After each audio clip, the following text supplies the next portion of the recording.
मित्रों, कल यानी 9 मार्च के दिन भारत के प्रधानमंत्री नरेंद्र मोदी जी गुजरात के अहमदाबाद स्थित नरेंद्र मोदी स्टेडियम में पहुंचे।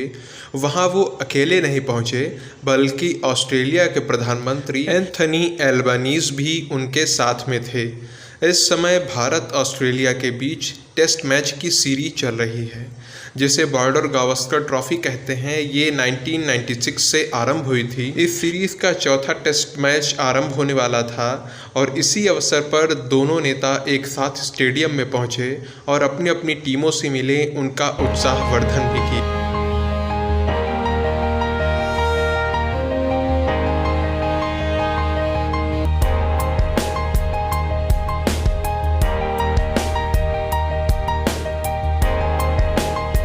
लेकिन ये सब देखकर भारत के मुख्य विपक्षी दल कांग्रेस को कुछ ठीक नहीं लगा, तो उन्होंने एक फ़ोटो ट्वीट कर दी जिसमें प्रधानमंत्री मोदी पर कटाक्ष करते हुए लिखा कि नरेंद्र मोदी स्टेडियम में नरेंद्र मोदी जी को नरेंद्र मोदी जी की तस्वीर भेंट करते हुए नरेंद्र मोदी जी के दोस्त के बेटे। वहीं कांग्रेस के नेता जयराम रमेश ने कहा कि अपने जीवन काल में ही खुद के नाम पर स्टेडियम का नाम रखने वाले आज उसी स्टेडियम में खुद का सम्मान करवा रहे हैं। ये तो सेल्फ ऑब्सेशन की हद है, अर्थात आत्ममुग्धता की सीमा है।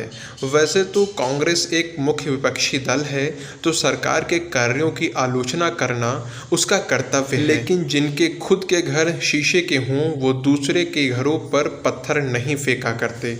सर्वप्रथम मैं स्पष्ट कर दूं कि गुजरात के मोटेरा स्टेडियम का नाम मोदी जी के नाम पर रखे जाने का मैं ज़रा भी समर्थन नहीं करता।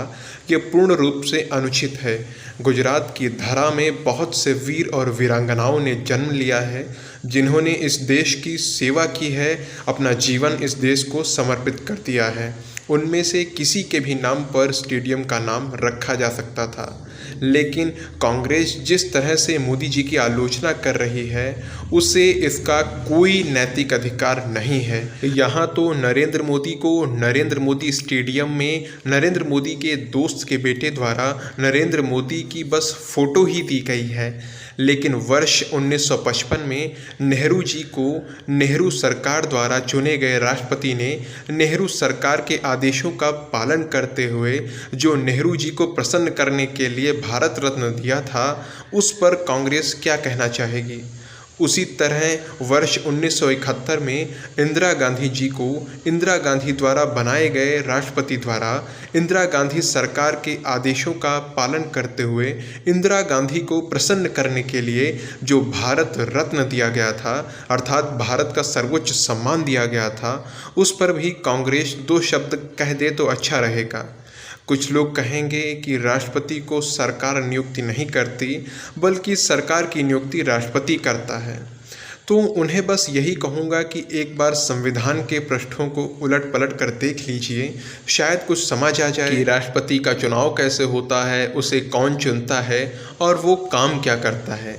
इंदिरा गांधी द्वारा किए गए संविधान संशोधनों के बाद तो राष्ट्रपति श्वास भी खुद की इच्छा से नहीं ले पाता। अब संविधान की किताब खोलकर उसे उलटना पलटना और ये सारा श्रम अगर नहीं करना चाहते हो तो बस इतना ही समझ लो कि 2017 से 2022 तक राष्ट्रपति रहे रामनाथ कोविंद, और हमारी वर्तमान राष्ट्रपति द्रौपदी मुर्मू जी को राष्ट्रपति किसने बनाया, कैसे वो इस पद तक पहुँचे, इस पर थोड़ा रिसर्च कीजिए। उन्होंने जो भी काम किए वो खुद किए या सरकार की इच्छा से किए, थोड़ा देखिए, शायद समझ आ जाए आपको। मित्रों, हो सकता है कांग्रेस को इस बात की मिर्ची लग रही हो कि ऑस्ट्रेलिया के प्रधानमंत्री के साथ इधर उधर घूमकर मोदी जी महफिल लूट रहे हैं। क्रिकेट जिसे कि भारत में सर्वाधिक पसंद किया जाता है, ऑस्ट्रेलिया में भी जो देखा जाता है, उसके माध्यम से मोदी जी अपनी छवि चमकाने का प्रयास कर रहे हैं। तो कांग्रेस को स्मरण रखना चाहिए कि मोदी जी तो भारत के मित्र देश ऑस्ट्रेलिया के साथ संबंधों को प्रगाढ़ करने के लिए ये कर रहे हैं, लेकिन आज से ठीक 12 वर्ष पूर्व मार्च 2011 में प्रधानमंत्री मनमोहन सिंह ने पाकिस्तान के प्रधानमंत्री यूसुफ रज़ा गिलानी के साथ मोहाली में भारत पाकिस्तान मैच के दौरान यही किया था। और उस समय तो 3 वर्ष से भी कम का समय हुआ था जब पाकिस्तान द्वारा भारत पर 26/11 जैसा भीषण आतंकी हमला करवाया गया था। तो वो हमला करवाने वाले जिहादी आतंकवादी उस समय भी पाकिस्तान में खुले घूम रहे थे। उनको मारने के स्थान पर, पाकिस्तान पर कोई बड़ी कार्रवाई करने के स्थान पर कांग्रेस द्वारा ये प्यार बरसाया जा रहा था, ये डिप्लोमेसी दिखाई जा रही थी। और आज जब मोदी जी ये कर रहे हैं, और वो भी भारत के एक मित्र राष्ट्र के साथ, ऑस्ट्रेलिया के प्रधानमंत्री के साथ, वो कोई पाकिस्तान के प्रधानमंत्री के साथ हाथ नहीं मिला रहे हैं, ना घूम रहे हैं, इस पर भी कांग्रेस को मिर्ची लग रही है। मित्रों, आप लोग इस विषय को किस तरह से देखते हो, प्लीज़ कमेंट करके ज़रूर बताइएगा।